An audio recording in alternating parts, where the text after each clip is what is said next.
92 বছর বয়সে না ফেরার দেশে পাড়ি জমালেন ভারতের সাবেক প্রধানমন্ত্রী ও দেশটির প্রধান বিরোধী দল কংগ্রেসের প্রবীণ নেতা মনমোহন সিং।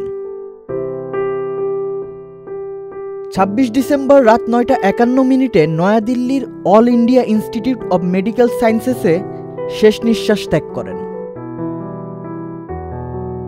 মনমোহন সিং বার্ধক্যজনিত রোগে বাসায় চিকিৎসাধীন ছিলেন। শারীরিক অবস্থার অবনতি হলে ওই দিনই রাত 8টার দিকে হাসপাতালে নেওয়া হয় তাকে। এবছরের শুরুর দিকে রাজ্যসভা থেকে অবসর নিয়েছিলেন দেশটির এই প্রবীণ রাজনীতিক। অসুস্থতার কারণে তাকে হাসপাতালে ভর্তি করা হয়েছিল। হঠাৎ করেই বাড়িতে অজ্ঞান হয়ে পড়লে তাকে দ্রুত হাসপাতালে নিয়ে আসা হয়। হাসপাতালে আনার পর চিকিৎসকদের সকল প্রচেষ্টা সত্ত্বেও তার জ্ঞান ফেরানো যায়নি।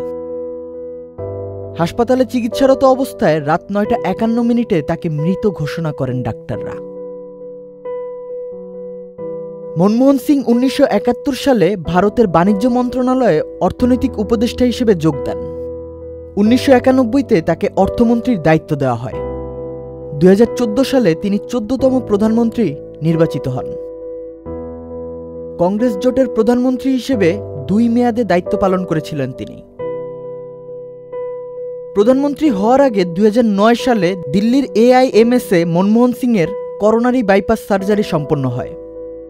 2021 সালে মহামারীর সময় করোনা ভাইরাসে আক্রান্ত হয়ে কয়েকদিন হাসপাতালে ভর্তি ছিলেন তিনি। পরে শারীরিক অবস্থার উন্নতি হলে হাসপাতাল থেকে বাসায় নিয়ে আসা হয়। 2024 সালে রাজ্যসভার সদস্য হিসেবে দায়িত্ব পালন করেছিলেন। ভারতের অর্থনৈতিক সংস্কারের অন্যতম এই রূপকার গত এপ্রিলে রাজ্যসভা থেকে অবসরে যান। মারুফুজ্জামান, চ্যানেল আই।